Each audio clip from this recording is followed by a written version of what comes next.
Have you ever felt alone in motherhood?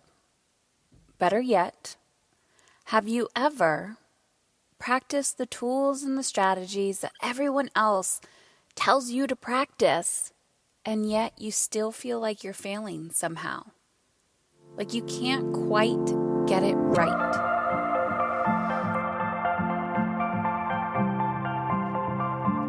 I am so excited to announce today's interview with you, with the amazing Gabrielle Bernstein. Gabrielle Bernstein has her new book coming out, which is called Super Attractor. You can check it out now. You can go to her website, GabrielleBernstein.com, and order. And depending on when you're listening to this podcast, because I'm pretty sure the book launch is September 24th, you could probably run to your local bookstore and pick it up. You can definitely get it on Amazon, Barnes & Noble, anywhere books are sold. Gabrielle Bernstein is an American motivational speaker, life coach, author. She teaches primarily from the text A Course in Miracles. She teaches the practical applications of the Course's principles, emphasizing self-love, forgiveness, and the holistic approach to spirituality.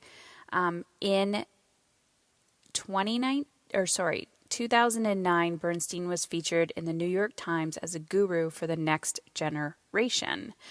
And okay, so I reached out to Gabby's team, and I knew she had this new book coming out called Super Attractor. And I have followed Gabby Bernstein's career since I fell into personal development about 10 years ago. And I'm going to be honest that I was never a jump on the bandwagon spirit junkie like person. And I don't know why. I just, I knew her, I followed her, but I never, totally connected to the message. Maybe because my focus was motherhood. 8 months ago, or probably 8 to 10 months ago, Gabby became a mother. And so I wanted to reach out because I knew she had her new book launch coming up, and I wanted to know how, her work in spirituality, being a motivational speaker, all the personal development work that she's done. Like, this woman has had New York Times bestseller after New York Times bestseller. And I wanted to know how becoming a mother has shifted her approach to personal development and spirituality.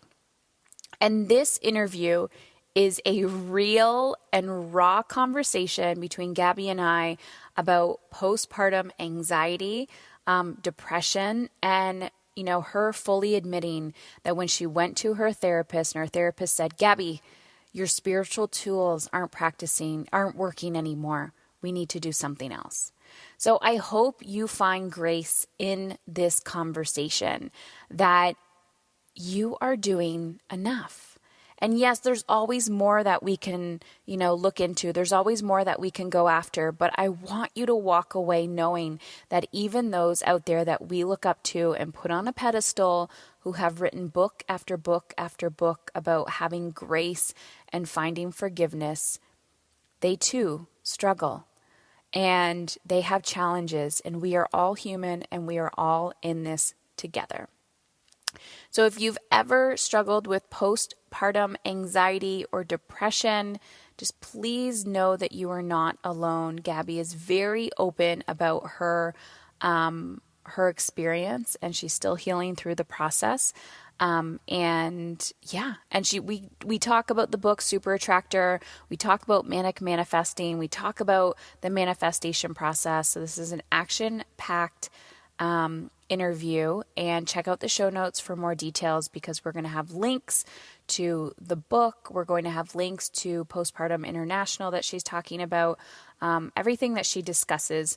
If it needs a link, it will be in the show notes. And please let us know. Take a screenshot, tag me, tag Gabby Bernstein on Instagram. Let me know, what did you think of this episode? You can also send in your feedback or aha moments or any questions you have to support@heatherchauvin.com. So let's dive in, Gabby. I'm so excited to have you here, and I'm glad this is your first official mom interview. This is it. This is the big one. This is the big one. So Super Attractor, I actually got the PDF advanced copy. So I was like pulling through it and I kept saying, yes, yes, yes. So there is another way. We don't have to feel out of control and out of alignment. So what has this been like? Now you're jumping into your next book and you're a mom now. It's shifted. Well, I had a few meltdowns shifting into the book. I'm in recovery right now from postpartum anxiety, which really took me down, really, really took me down. So I want to open with that because I want to talk about it as publicly as I can.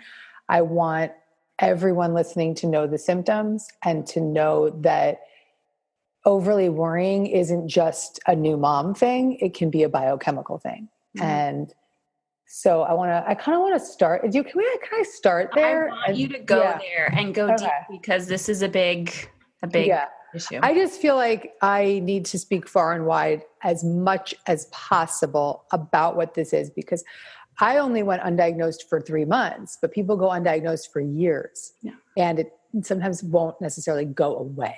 And sometimes you have to get further help. So I had the perfect pregnancy, perfect labor and delivery. I can't say more about it. And I will write a whole book about the ups and downs of all of it. But the pregnancy and labor and delivery were really epic. I practiced hypnobirthing, which was exceptional. And I recommend it to anyone. We can talk more about that later. And I'm just laughing because I did that too for my last one. Yeah. And when I was listening to like, your vagina is opening like a lotus. Yeah. And then in the moment you're like, okay, the lotus. In fact, I'll share with your viewers and listeners, I have a birthing affirmation track that I made for people. It's a free birthing affirmation. So I can send that to you to put in the notes. So I came out of my delivery and I was doing great for the first few months, and people were texting me being like, wow, like you look like you have it all together. And to be very forthcoming, I had someone helping me in the beginning so that, I don't want to pretend. I want to be really honest and real with all of you guys. Cause like, had I not had someone had I not had someone helping me, I think I would have gotten to the PPA faster probably. Mm-hmm. But it was as soon as she left, and this is something people say a lot, is very common. It was as soon as she left that the shit hit the fan. And I started having panic attacks, insomnia for 3 months. My baby was sleeping through the night, but I wasn't sleeping. I was having severe panic attacks. I am an extremely social person. I couldn't go to events. I was just terrified to be around people. I was very depressed, anxious, like crying all the time. I looked at my son and I was like, I don't know who you are. And I was terrified of him. And then finally, and I kept trying to fix it with like melatonin, and, I was breastfeeding the whole time too, exclusively breastfeeding. And so it was just this real, like extreme crisis. And I want people to, and I really want to, if you get questions in from people saying like, I need to know more about these symptoms, like email them to me. I want to respond directly to people and help them, because this is something that I've seen in other friends of mine, but they never got it diagnosed. And this is something that kills people. People die from this. And you know what? I would have. 100% would have died from this if I hadn't taken some significant action steps. Okay. So, because you get so mental when you don't sleep for 3 months straight, that happens with the baby. But if it's anxiety driven, and you're literally awake every single night, you lose your mind. And so were you aware that something was because I know sometimes when you're in it, you're like, I'm off, but were people outside going, you know what? I just kept saying like, I'm a mom, I'm a new mom, I'm worried. And I just blew it off. And I was trying to find help and, trying all these different sleep aids and magnesium, and melatonin and whatever it was. And none of it was working. And finally I hit a huge bottom, and I didn't sleep the night before a talk I had. And I never miss a talk ever. I missed it. And that day I said, okay, Like I have to get help. I emailed a very close friend of mine who's a psychiatrist, and he put me in touch with a very fantastic maternity and postpartum psychiatrist. And I had to take some actions to get myself back on track. And my therapist actually intervened. She's like, your tools, your spiritual tools are no longer working. And that's the biggest sign that this is a biochemical issue. Yeah. Okay. And of course, there was real logical things happening. You know, when you have a baby, all your childhood trauma comes up, all your familial issues come up, everything just comes up. And no one talks about it. And it's, you know, it's an intense thing. And so what happens is that we have to do our part to really begin to know the symptoms and know what to look for. And I also did a lot of cognitive behavioral therapy that really helped me a lot as well. And then now I'm sleeping again and doing a whole nother level of work. The first question you asked me was, how are you doing now that you're about to launch Super Attractor? Well, that's where I am now. And there's a whole new wave of stuff to do, even though I'm in a more stable place. I have all this anxiety coming up of being like, I've never done a book tour as a mom. And I've been, you know, I spent my whole pregnancy just totally working like 2 hours a day, relaxing, you know, had 3 months off afterwards. Like, and now I'm just, how do I become new? And it's actually like, I have to say that the principles from my book, Super Attractor, are what have been really my guidepost right now, my guiding light right now, because I just read the audiobook for the Super Attractor book. I just finished reading it, and it gave me this like real jumpstart back into the content and the meaning of what it all is, my foundation, and returning to that now. So do you find, so it's like a shedding, right? So this whole, I mean, the whole reason why I'm doing what I'm doing, I became a mother when I was 18. And so all your crap comes up quickly. And I was like, oh my gosh, it's like, okay, I got to learn this. Oh, I got to learn this. But the one thing, so 5 years ago, I was diagnosed with stage 4 cancer. The one thing I was looking outside for these women, like, show me the way. How can we do motherhood and business, motherhood and the work that we want to do in the world together? How can we co-create this? And I couldn't find that. Where people aren't talking about this. So I'm sure you're going to be asked this a lot, but here you are writing the books, the tools, right? The spiritual tools. Like you said, we have to look at the whole person. So when you decided to get some medical help, then you start implementing these tools. Do you see a different from Super Attractor? Is it integrating differently? Like, what are you noticing about yourself? Do you feel like it's another layer? You're like, oh, great, more growth opportunity. Yeah, hell yeah. And I'm also noticing myself saying the same prayer every single day, which is, thank you, God, for giving me these spiritual assignments in a lighter, more gentle way. Because over the past 5 years, I've had a lot of stuff come up, and I'm grateful for all that's come up, because it has allowed me to be the authentic teacher that I am. And it's allowed me to stand behind the tools that have saved my life. And so I'm grateful for everything that's come up. I'm grateful that I've had the resources to deal with these issues. And I'm really grateful for them to be easier from this point forward. And that's my new manifestation.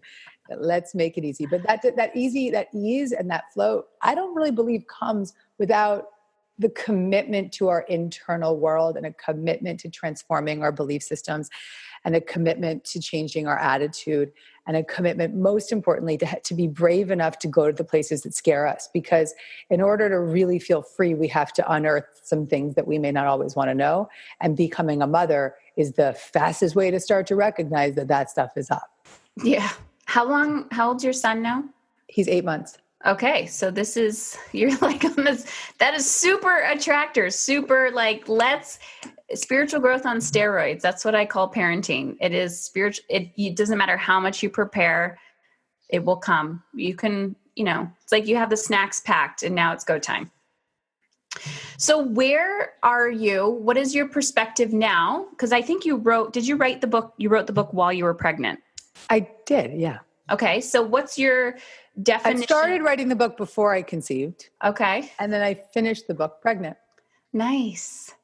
And so when you reread it, when you're rereading your book, how is it landing with you differently now? Well, in some ways it's reminding me of how misaligned I got during the PPA crisis, but I forgive myself for that. It's out of my control. And it's reminding me that how my spiritual foundation actually was always there, even when I was so out of control. Mm-hmm. And that having that foundation is actually how I survived. And it's giving me a really nice reconnection to what I know to be true, and a realignment with my faith in the universe, my faith in a higher power, my faith in guides, and my faith in my own psychic abilities. And I'm back. Awesome. I'm back. Back and better. Next level. Keep going. Keep going. Yeah. Daily lessons, daily opportunities for growth. Right. So let's go back a minute for that woman who might be listening going, I think I have this. Yeah. What do we say to her? What's her next steps? Seek out, go see a counselor, a psychiatrist, even an OBGYN that you trust, that you believe can support you. Don't be afraid of medical intervention if you need it. That was something like I never in a million years, I never had a prescription for anything. I just didn't take, I was brought up homeopathic. Everything I did was supplements. I would have died if I hadn't taken that action. I think that's beautiful. I have a whole new level of respect for mental health conditions and the medical world when there is a true problem. Mm-hmm. Yeah. And we can seek guidance from multiple different professionals at the same time. Absolutely. And yeah, it's like one can't really go without the other. Like you can't take medical advice, but not do the spiritual work, because you're not actually getting to the root cause of the issue. Because while this was a biochemical issue, there was still underlying trauma that's needed to resurface. There is still need to control that spun me out, right? So these things are what I'm dealing with now that I'm more stable. Mm-hmm. So I get a lot of questions about, or comments like, I don't have time to implement this spiritual work, or it's overwhelming, or people are afraid to open the box or open the door of what's in there. I can't meditate, right? Like we all hear these things, but knowing, like you said, it's a co-creation. Like there's all parts of us that we need to look at. So what do you say when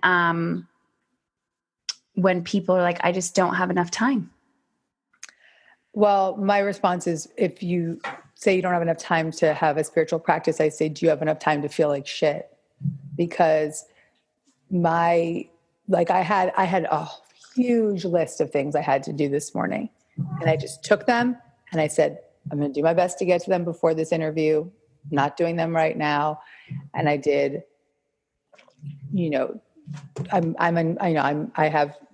currently have my child is under care at the moment, and I am, supposed to be sitting down and working.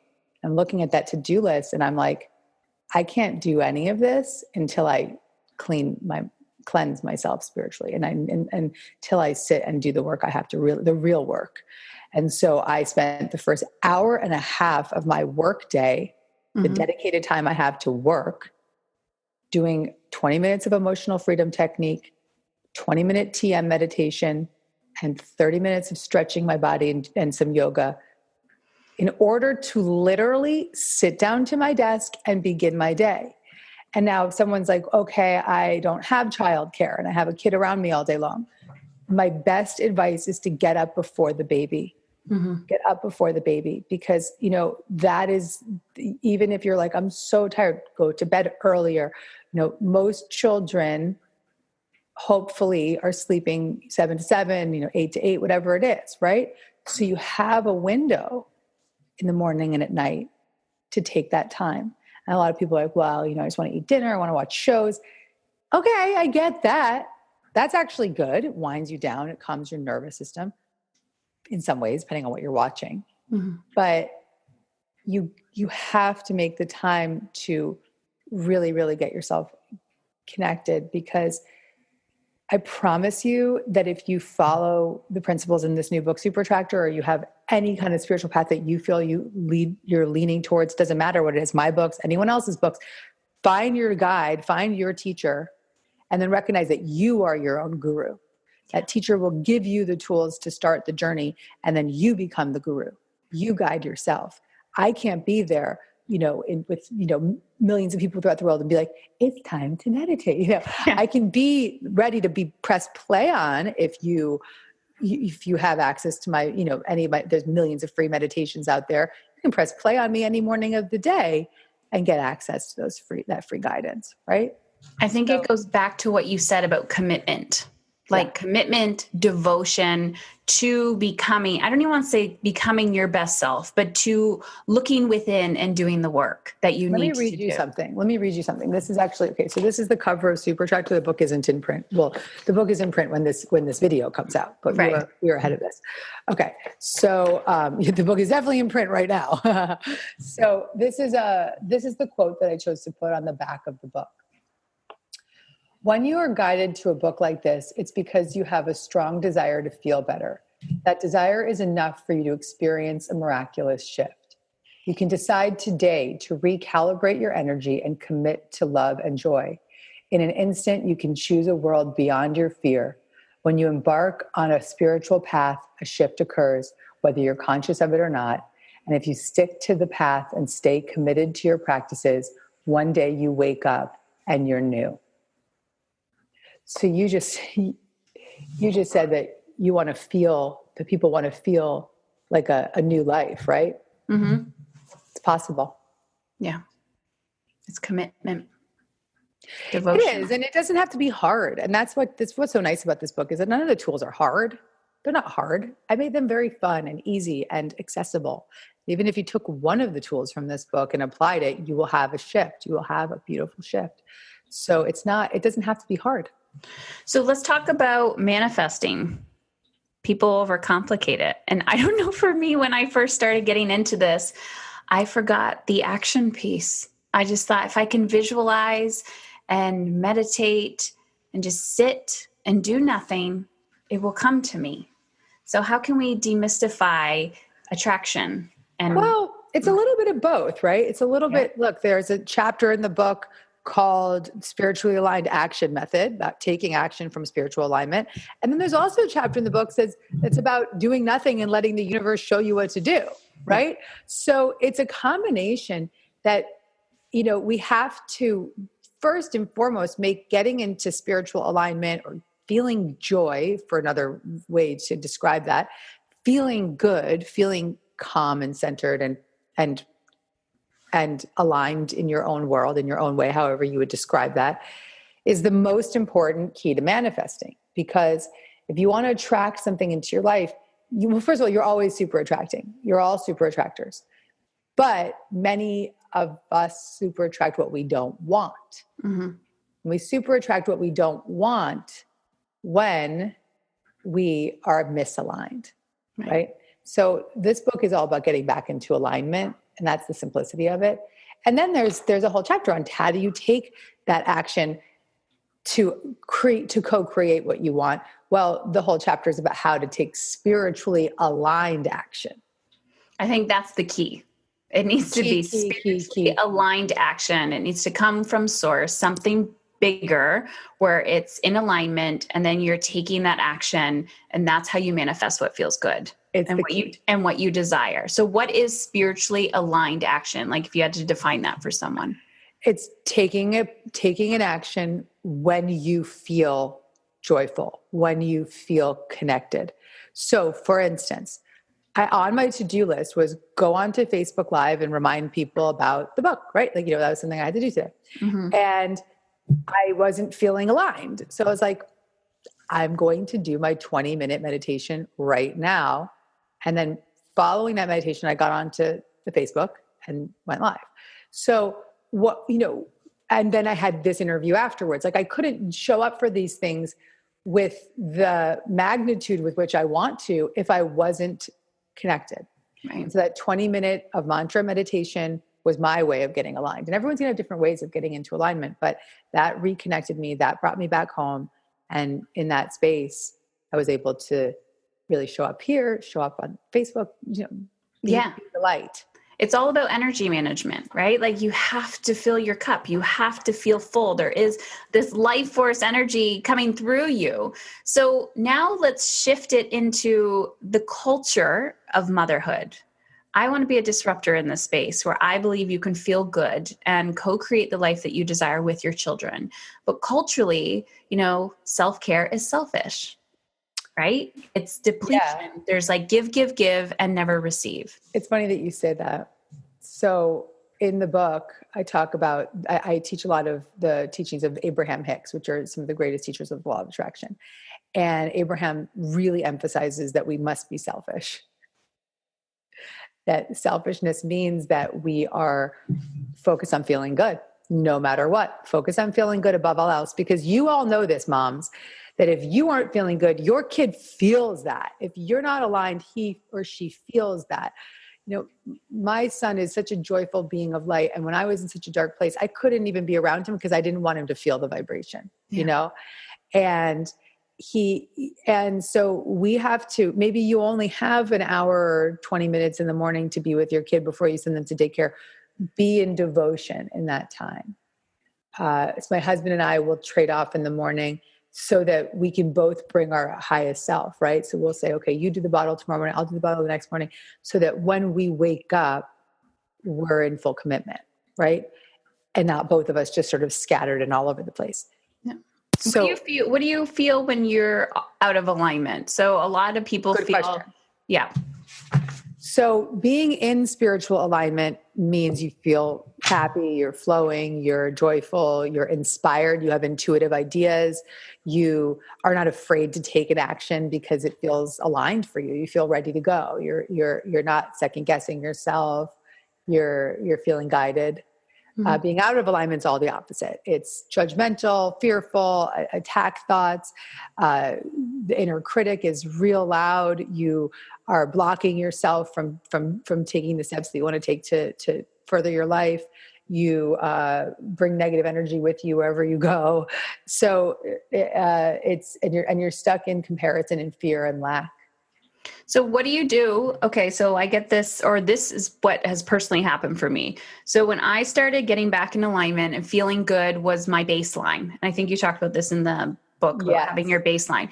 So when I started having my baseline, there was this vulnerability of like, this is too good to be true, right? Yep. Like I'm feeling good. I'm starting to manifest. Yep. And then when you're so used to contrast, you're so used to being out of alignment. So what do you say when people are starting to experience that? You're asking such good questions, babe. Thank you. I did my homework. Oh, good. Thank you.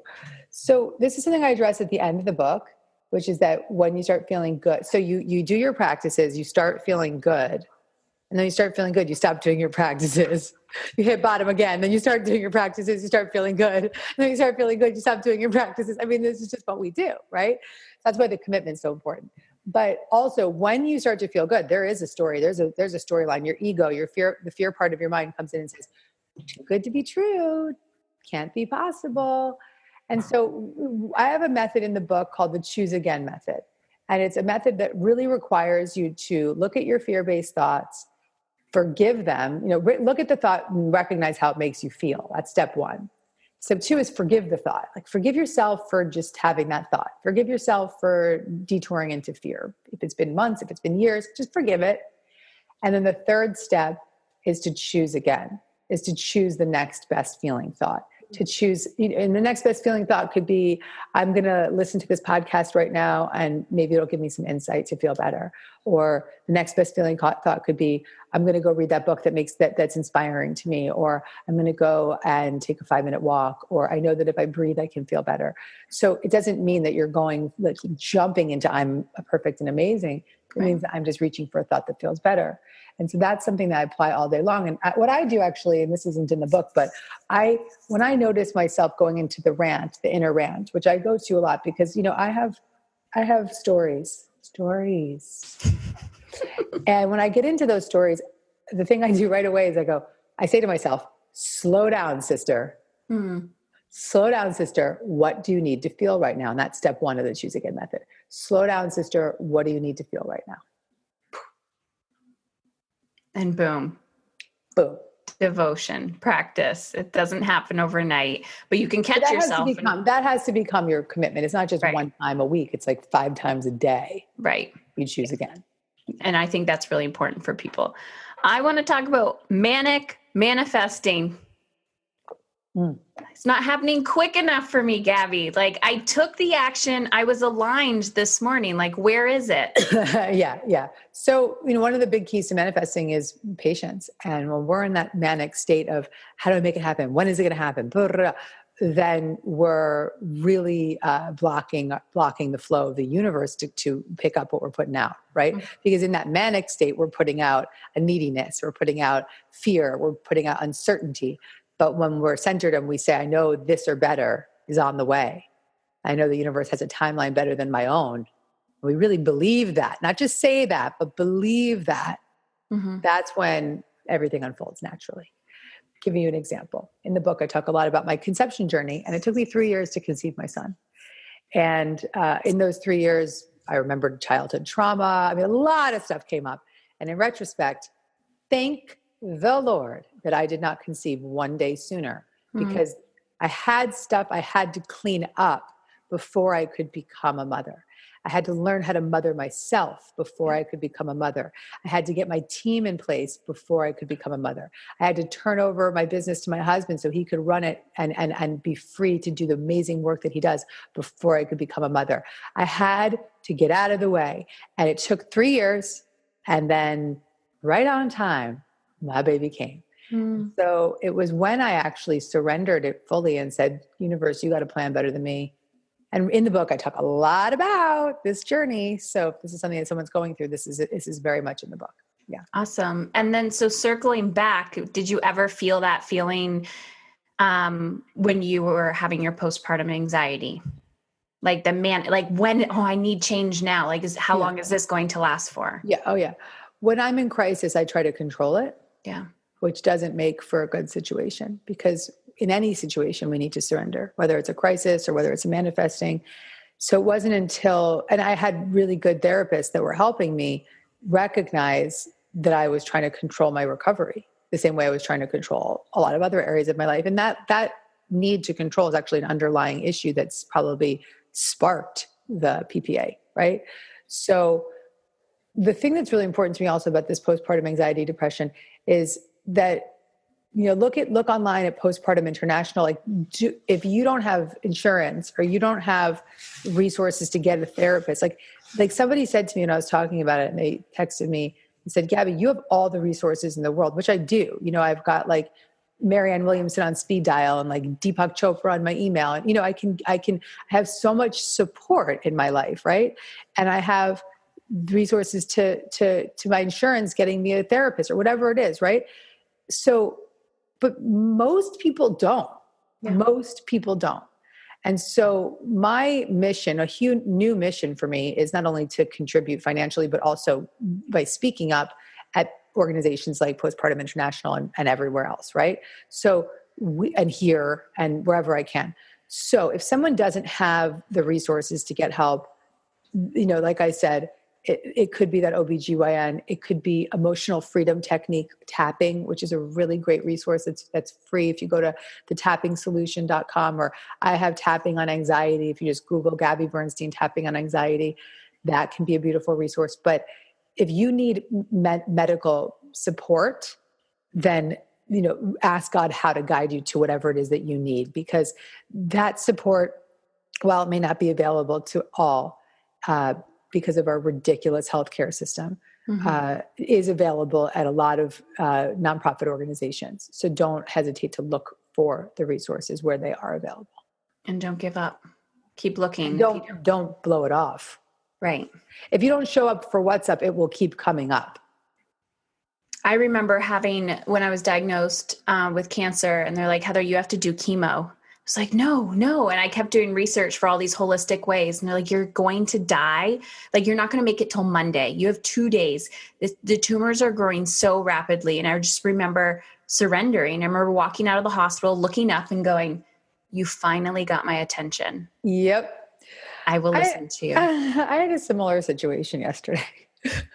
Not, well, actually, I don't even want to say that because it's not even slightly I similar know what you mean. to that. But I actually want to take a moment with just deep respect and gratitude for you sharing your story and for your surrender and willingness to heal and follow the path. So good on you, Mama. Really good on you. And I'm so glad that you're here to continue to tell the story. Thank you. Yeah. So I don't have a similar situation, but I had a situation where I had a moment recognizing, thank you, God, you got my attention. Yeah. Right. So that controlling behavior I started to use again when I wasn't feeling well. Like, our body is something really important for moms to recognize. There's a book I'm reading called The Mind Body Prescription by Dr. Sarno. And it's an extraordinarily important book that I recommend.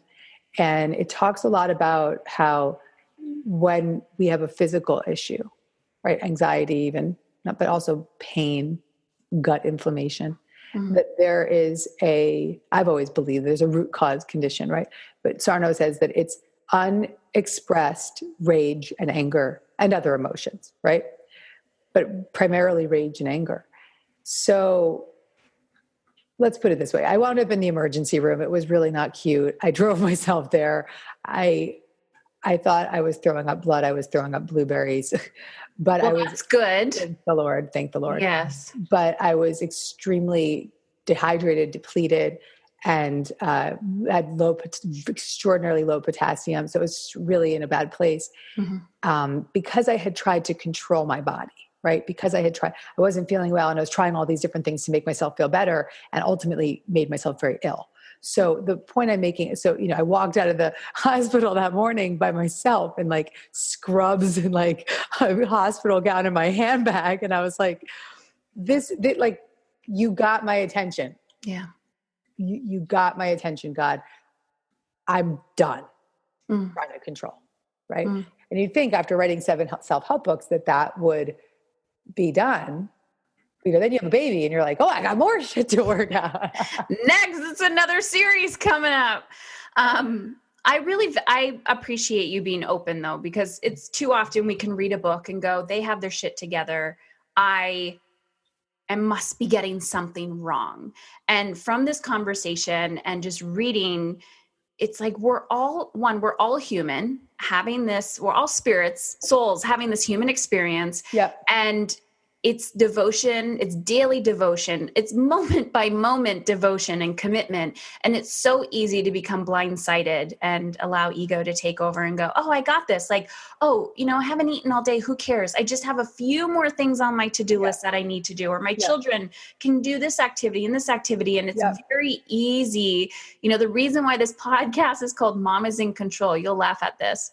My first product I created, Gabby, was called Teach Your Kid How to Meditate. Yeah. Because I looked at my son. I have 3 boys. They're 14, 9, and 6. The oldest was 4. And I was like, you need to meditate. You need to calm down. He was mirroring my anger and anxiety. Completely. Yeah. So women are seeking control and they're like, how do I gain it? And from this conversation, it's about, 1, we need to surrender. Life will show you. It'll keep knocking on your door. Like, have you had enough? Have you had enough? Just chill out. And start these practices, like just simply start being with yourself. That's exactly right. Yeah. And follow the breadcrumb, like whatever you're guided to, this book, a class, a course, just follow. And if they're listening to you right now, then they are following. Yeah. Take the action. Yeah. You've been guided. Take the action. They're following that inner guidance because they're here. Yeah. Yeah. So good.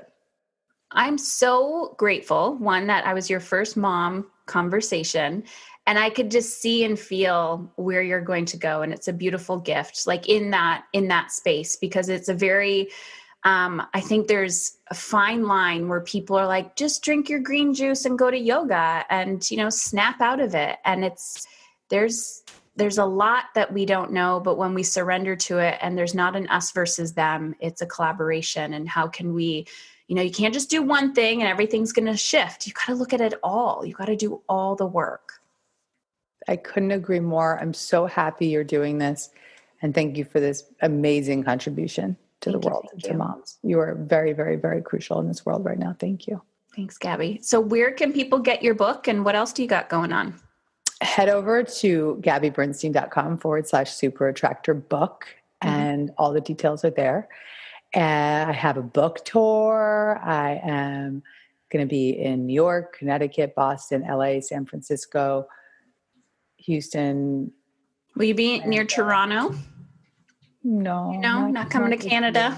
Not this time. I will be back in Canada because some of my favorite talks I've given in my life are in Toronto and Montreal with the Canadians. We're so Vancouver. nice. They're just you're so nice. You're so nice. Nice people. The second I get off the plane and I'm in Canada, I'm like, it looks the same, but it feels so different. Actually, it's cleaner. It's cleaner. And you've got Trudeau, and you're much better off.